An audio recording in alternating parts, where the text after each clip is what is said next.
Hello guys, welcome back to my channel. இன்றைக்கி நம்ம என்ன வீடியோ பார்க்க போகிறோம் அப்படின்னு பார்த்தீங்கன்னா, தி வீவர் பேர்ட் அப்படிங்கிற போமோட சம்மரி தான் பார்க்க போகிறோம்.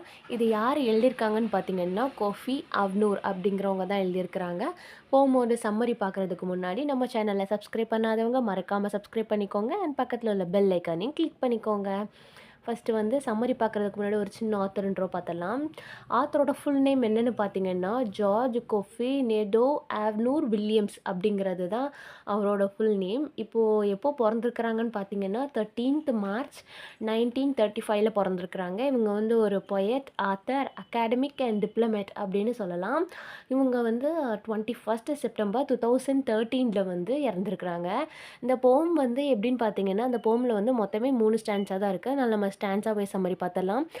போமோட பேசிக்கான பேக்ரவுண்ட் என்ன அப்படின்னா, ஆஃப்ரிக்காவை வந்து அதாவது ஆஃப்ரிக்கனை வந்து எப்படி யூரோப்பியன்ஸ் வந்து காலனைஸ் பண்ணாங்க, யூரோப்பியன்ஸ் வந்து எப்படி ஆஃப்ரிக்காவுக்குள்ளே வந்தாங்க, அவங்க என்ன பண்ணி இவங்களை வந்து காலனைஸ் பண்ணாங்க, இதுதான் வந்து மெயின் தீம். ஆஃப்ரிக்காவுக்குள்ளே யூரோப்பியன்ஸ் வந்து வந்திருக்காங்க, அவங்களோட ரைட்ஸ் எல்லாமே எப்படி கொண்டு வந்தாங்க அப்படிங்கிறது தான் ஆத்தர் வந்து நமக்கு வந்து இந்த போம் மூலமாக சொல்லியிருப்பார். வாங்க சம்மருக்குள்ளே போகலாம். ஃபர்ஸ்ட் ஆஃப் ஆல் வந்து இந்த வீவர் பேர்டுன்னு இருக்குது இல்லையா, அந்த வீவர் பேர்டு வந்து எதை மென்ஷன் பண்ணுது அப்படின்னா யூரோப்பியன்ஸை வந்து மென்ஷன் பண்ணுறாங்க. நம்ம வந்து இந்த போமில் வீவர் பேர்டுன்னு பார்க்குற எல்லாமே வந்து ஆத்தர் வந்து யூரோப்பியன்ஸை தான் சொல்லியிருப்பார். இந்த ட்ரீயை வந்து ஆஃப்ரிக்கன்ஸை வந்து மென்ஷன் பண்ணியிருப்பார். ஃபஸ்ட்டு லைனில் என்ன சொல்லியிருக்காங்க அப்படின்னு பார்த்தீங்கன்னா, அந்த வீவர் பேர்டு வந்து நம்மளோட ட்ரீயில் தான் வந்து கூடு கட்டுது அப்படின்னு சொல்லிட்டு சொல்லியிருக்காங்க. நம்மளோட ட்ரீ எப்படின்னா, ட்ரீனா ஆஃப்ரிக்கா, வீவர் பேர்டுனா யூரோப்பியன்ஸ் தான் இல்லையா, யூரோப்பியன்ஸ் வந்து நம்ம ஆஃப்ரிக்காவில் தான் வந்து கூடு கட்டுறாங்க அப்படிங்கிற மாதிரி சொல்லியிருக்கிறாங்க.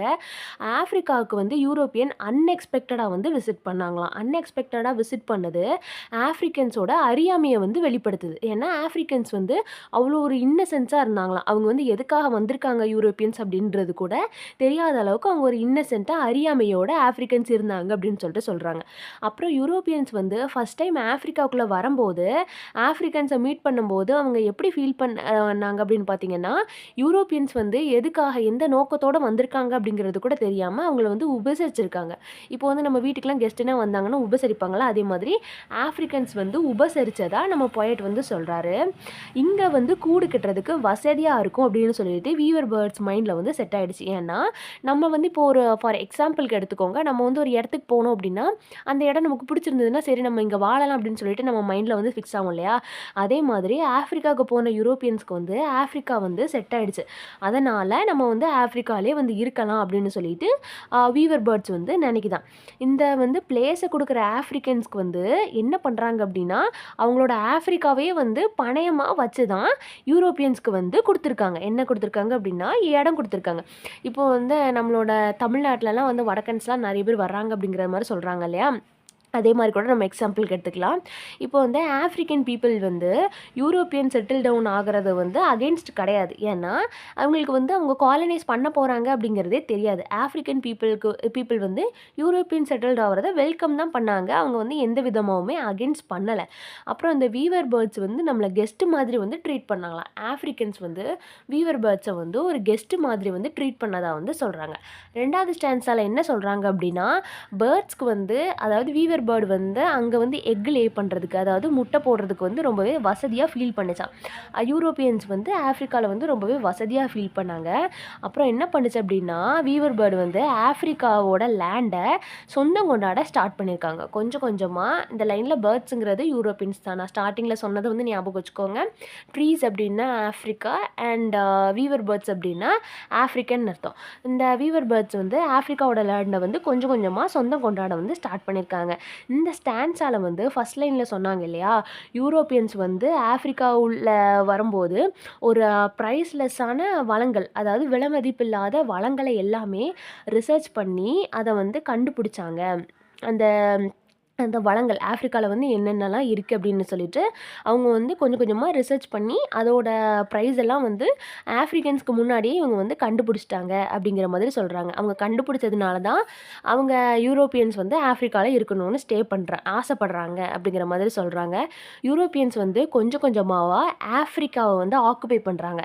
ஆஃப்ரிக்காவை ஆக்குபை பண்ண ஸ்டார்ட் பண்ணுறாங்க. ஆஃப்ரிக்கன்ஸ் வந்து ரியலைஸ் பண்ணுறதுக்குள்ளே அவங்களோட ரைட்ஸ் எல்லாமே பிடிங்கிறாங்க. இப்போ ஆஃப்ரிக்கன்ஸோட ரைட்ஸ் எல்லாம் யூரோப்பியன்ஸ் வந்து எடுத்துக்கிறாங்க.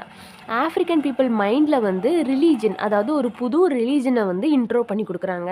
அந்த ரிலீஜனை வந்து ஒரு கருவியாக யூஸ் பண்ணி அங்குள்ள பீப்புளை எல்லாமே ஃபஸ்ட்டு வந்து அடிமைப்படுத்துகிறாங்க. அடிமைப்படுத்திட்டு அவங்களோட லேண்டில் இருக்கிற வளங்களை எல்லாத்தையுமே வந்து அவங்க உரிமை கொண்டாட கொஞ்சம் கொஞ்சமாக ஸ்டார்ட் பண்ணுறாங்க. அப்புறம் ஆஃப்ரிக்கன்ஸ்கிட்ட வந்து நல்லா பிரசங்கம் பண்ணுறாங்க. அவங்களோட ரட்சிப்பை எல்லாமே இவங்களுக்கு வந்து இன்ட்ரோ பண்ணுறாங்க. அவங்களோட பைபிள் புக்ஸில் இருக்கிறது எல்லாமே ஆஃப்ரிக்கன்ஸ்க்கு வந்து சொல்லி கொடுத்து அவங்க மேலே வந்து இவங்களோட ட்ரெடிஷ்னலையும் ரிலீஜனையும் வந்து திணிக்கிறாங்க. ஆஃப்ரிக்கனோட ஒரிஜினல் ட்ரெடிஷனை வந்து வேண்டான்னு சொல்லிட்டு இவங்களோட ட்ரெடிஷ்னலை வந்து திணிக்கிறாங்க அப்படின்னு சொல்கிறாங்க. இதை வந்து யூஸ் பண்ணி ஆஃப்ரிக்கன்ஸ் ஃப்யூச்சரை வந்து முன்னறிப்படுத்துகிறாங்களாம். அப்புறம் இந்த வீவர் பேர்ட்ஸோட இந்த அவங்க இப்படி பண்ணுறதுனால தான் வீவர் பேர்ட்ஸோட திறன்கள்லாம் மறுபடியும் இது என்னென்ன அப்படின்னு சொல்லிட்டு நம்ம ஆத்தர் வந்து நமக்கு மறுபடியும் ஞாபகப்படுத்துகிற மாதிரி சொல்கிறாங்க. ஆஃப்ரிக்கன்ஸ்க்கு வந்து ஒரு நியூ கல்ச்சர் இருக்கும் இல்லையா, ஆஃப்ரிக்கன்ஸ்க்கு ஒரு ஓல்டு கல்ச்சர் இருக்கும். அவங்களுக்கு வந்து அந்த ஓல்டு கல்ச்சர்லாம் வேண்டாம் அப்படின்னு சொல்லிட்டு இவங்களுக்கு ஆஃப்ரிக்கன்ஸுக்கு ஒரு நியூவான கல்ச்சரை வந்து இன்ட்ரோ பண்ணுறாங்க. அவங்களோட பழைய ட்ரெடிஷ்னல் எல்லாம் அவங்க ஒதுக்கிட்டு யூரோப்பியன்ஸ் வந்து ஒரு புது கல்ச்சரை வந்து இன்ட்ரோ பண்ணி கொடுக்காங்க. அந்த கல்ச்சரோட எக்ஸ்பீரியன்ஸ் மூலமாக யூரோப்பியன்ஸ் வந்து அவங்களோட ரூல்ஸ் அண்ட் ரெகுலேஷன், யூரோப்பியனோட ரூல்ஸ் அண்ட் ரெகுலேஷனை வந்து இவங்க மேலே திணிக்கிறாங்க. ஆஃப்ரிக்கன்ஸ் மேலே கொஞ்சம் கொஞ்சமாக திணிக்கிறாங்க. ஆஃப்ரிக்காவை வந்து அவங்க கொஞ்சம் கொஞ்சமாக காலனைஸ் பண்ணுறாங்க. காலனைஸ் பண்ணதுக்கப்புறம் இவங்க வேர்ல்டு ஃபுல்லாக, அதாவது யூரோப்பியன்ஸ் வந்து வேர்ல்டு ஃபுல்லாக நாங்கள் போதனை பண்ணுறோம், ரச்சனைனா என்னென்னு சொல்லி கொடுக்குறோம் அப்படின்னு சொல்லிட்டு சொல்கிறது எதுக்காக அப்படின்னு பார்த்தீங்கன்னா, இந்த உலகத்தை வந்து அவங்க காலனைஸ் பண்ணுறதுக்கு தான். அதாவது பிரிட்டிஷ் வந்து இந்தியாவை காலனைஸ் பண்ணாங்க இல்லையா, அதே மாதிரி ஒவ்வொரு இடத்தையும் வந்து அவங்க காலனைஸ் பண்ணுறதுக்கு தான் இவங்க போதனை அப்படிங்கிற ஒரு போர்வையை, அதாவது போதனை பண்ணுற மாதிரி ஒரு மார்வேடம் போட்டு இவங்க ஏமாத்துறாங்க அப்படின்னு சொல்லிட்டு நம்ம போயட் சொல்கிறாரு. ஸ்டான்ஸா 3 பார்க்கலாம். ஸ்டான்ஸா 3ல என்ன சொல்கிறாங்க அப்படின்னா, ஆஃப்ரிக்கன்ஸ் வந்து இப்போ காலனைஸ் பண்ணிட்டாங்க. ஆஃப்ரிக்காவை வந்து யூரோப்பியன்ஸ் வந்து காலனைஸ் பண்ணிட்டாங்க. இப்போ வந்து ஆஃப்ரிக்கா வந்து கொஞ்சம் கொஞ்சமாக அதை வந்து ரெஃப்யூஸ் பண்ணுறாங்க. அவங்களுக்கு வந்து அது பிடிக்கலை. நம்ம ஸ்பீக்கர் என்ன பண்ணுறாரு அப்படின்னு பார்த்தீங்கன்னா, இப்போ ஃபஸ்ட்டு வந்து ஆஃப்ரிக்கன்ஸ் வந்து கோவப்பட ஸ்டார்ட் பண்ணுறாங்க. ஏன் அப்படின்னா, இவங்க வந்து போதனை பண்ணுறேன் அப்படிங்கிற பிளானில் வந்து காலனைஸ் பண்ணுறது வந்து இப்போ ஆஃப்ரிக்கன்ஸ்க்கு வந்து நல்லாவே தெரியுது.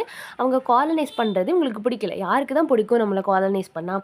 இப்போ வந்து நம்ம ஸ்பீக்கர் வந்து என்ன சொல்கிறாரு அப்படின்னு பார்த்தீங்க அப்படின்னா, யூரோப்பியன் ரிலீஜனையும் ஆஃப்ரிக்கனோட ஓல்டு ட்ரெடிஷன் இருக்கும்ல, ட்ரெடிஷ்னல் ரிலீஜனையும், ஆஃப்ரிக்கன்ஸ்க்குன்னு ஒரு ரிலீஜன் இருக்கும்ல, அதெல்லாம் எதிர்கொள்கிற ஆஃப்ரிக்காவோட குழப்பத்தை வந்து ஆழமாக வந்து ஆராய்ச்சி பண்ணுறாங்களாம்.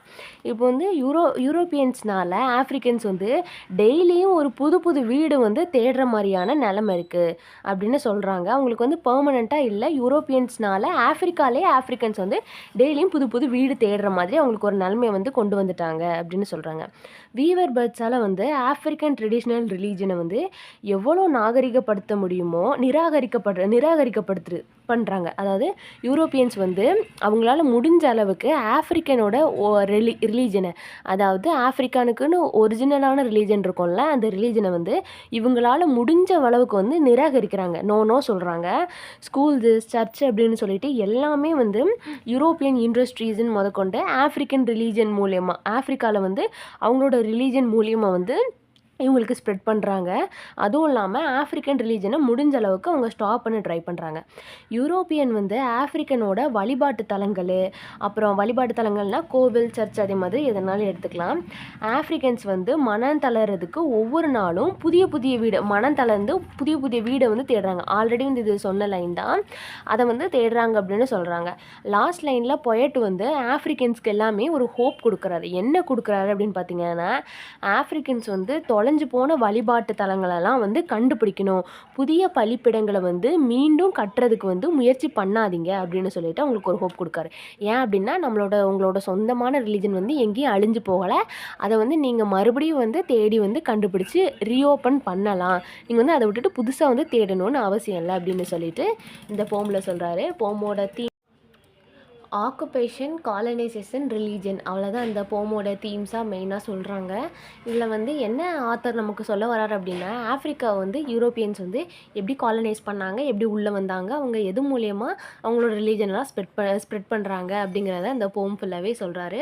இந்த போம் பிடிச்சிருந்ததுன்னா லைக் பண்ணுங்கள், ஷேர் பண்ணுங்கள். வேறு ஏதாவது டவுட் இருந்ததுன்னா மறக்காமல் கீழே கமெண்ட் பண்ணுங்கள். வேறு ஏதாவது போம் நாவலுக்கு சம்மரி வேணும்னா அதையும் கீழே கமெண்ட் பண்ணுங்கள். தேங்க்ஸ் ஃபார் வாட்சிங் and subscribe for more videos.